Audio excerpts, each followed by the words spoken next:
د مزار شریف په روغتون کې د بیګانۍ زلزلې د لسګونو ټپیانو درملنه روانه ده. د اکثرو وضعیت ښه نه بلل کېږي ځکه زلزله ډېره زوروره وه.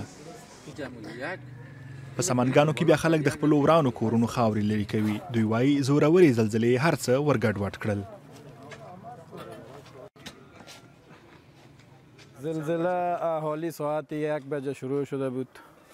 بسیار تکان شدید داد که حتی ما دروازه را باز کرده نتونستیم. سه پیره همین قلفه که دروازه را که باز میکردیم ما را گرفت و طرف انداخت.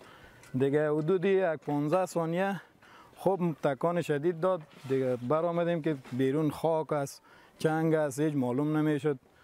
یک والده ما اینجا زیر چوب و دستک شده بود. دیگه یک برادر ماده بود زیر مانده بود.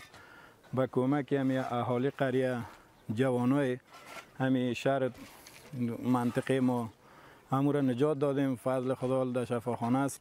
ینگیم اونا در داخل خانه بود آره کشیدم و یک نفری ما گم است. خیلی پالیدم نیافتم. با سعی کردیم در زیر خانه مانده بیچاره و شهید شده بود.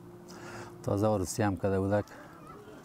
موترایی که گرفته شده بود زخمی و شهیدا داره. خدا غریق رحمت کنه.